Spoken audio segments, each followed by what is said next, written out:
Praise the lord. కరుణా సంపన్నుడైన యేసుక్రీస్తు ప్రభుల వారి ప్రశస్త పరిశుద్ధ నామములో మీకు కృపయు కనికరములు సమాధానములు విస్తరించును గాక. ఈ దినపు యేసయ్య జీవపు మాట. రోమీయులకు రాసిన పత్రిక 9వ అధ్యాయం 16వ వాక్య భాగం.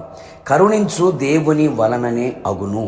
యేసయ్య కలువరి శిలువ రక్తము చేత కొనబడి కడగబడి ఆయన స్వకీయ సంపాద్యముగా మార్చబడి సమస్త జనముల కంటే ఎక్కువగా ఎంచబడి ఆయన కొరకు ఏర్పరచబడిన వంశముగాను యాజక సమూహముగాను పిలువబడుచు ఉన్న నా దేవుని సంబంధులారా, మన యేసయ్య కరుణా సంపన్నుడైన దేవుడు. ఆయన ఎద్దుకు వచ్చు వారందరి ఎడల, ఆయన వైపు చేతులు చాపిన వారందరి ఎడల, ఆయన పాద పద్మములపై ఒరిగిన వారి ఎడల, ఆయనను వేడుకొని వారందరి ఎడల ఆయనే దిక్కుగా ఎంచి ఆయన మీదనే ఆనుకొని ఆధారపడిన వారందరి ఎడల ఆయన కరుణగల దేవుడై ఉన్నాడు.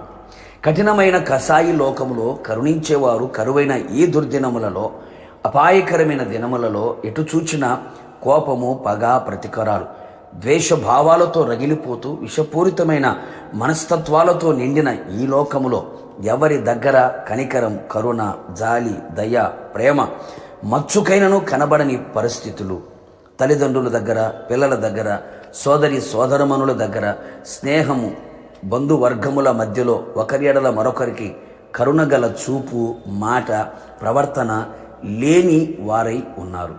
నా యేసు మాత్రమే నీ ఎడల కరుణ చూపు దేవుడై ఉన్నాడు. ఆయనకే సమస్తము చేయగల శక్తిగల దేవుడు.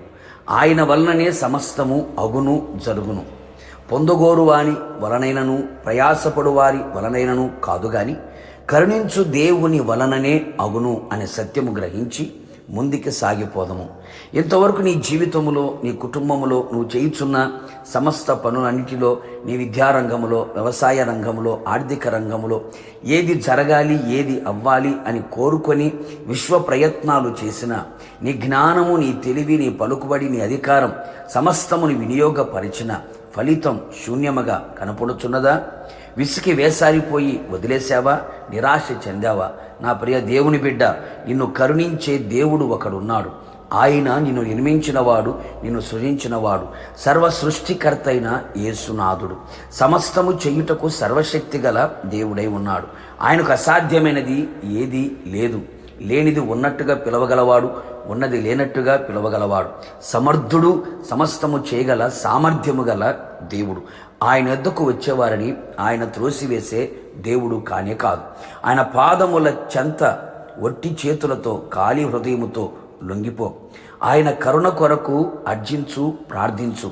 నిశ్చయముగా నా యేసు నాథుడు నీ యందు, నీ కుటుంబం యందు, నువ్వు కడిగిన సమస్తము యందు ఆయన తన కరుణను చూపించును, సమస్తమును జరిగించును, అన్నిటినీ చెయ్యును, నీకు జయమిచ్చును, అన్ని విషయాల్లో ఆశీర్వాదమును కలుగు చేసి ఉన్నత శిఖరాగ్రములు ఎక్కునట్లుగా, అధిరోహించున్నట్లుగా నా దేవుడు చెయ్యునగాక. సింహాసనమును నీకు అనుగ్రహించునుగాక. ఉన్నత స్థితిగతులను నా దేవుడు అనుగ్రహించును గాక. ప్రార్థన. ప్రేమ కనికరము కలిగిన నా ప్రియ పరలోకపు తండ్రి, నీ పరిశుద్ధమైన పాదములకి స్తుతి స్తోత్రములు చెల్లించుచున్నాం.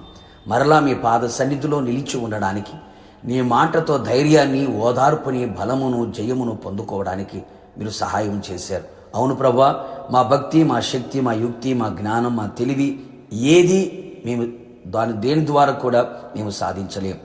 మీరు మా ఎడల కరుణ చూపగలిగితే సమస్తము అది జరుగుతుందని లేఖనాలు సెలవిస్తున్నాయి. నీ పాదముల చెంత చేరిన నీ ప్రజలని, మీ పాదములను పట్టుకొనిన మీ ప్రజలని, మీ వైపు చూస్తూ కన్నీళ్లు విడుస్తున్న మీ ప్రజల ఎడల మీరు కనికరమును చూపించి సమస్తమును వారి జీవితములలో జరిగించి గొప్ప ఆశీర్వాదమును, జయమును, ఆనందమును మీరు అనుగ్రహించి మీ నామాన్ని గణపరుచుకోమని యేసు నామములో అడిగి పొందుకొని ఉన్నాము తండ్రి. ఆమేన్. నిశ్చయముగా మీ ఎడల, మీ కుటుంబస్తులందరి ఎడల ఆయన తన కరుణని చూపించును గాక. God bless you.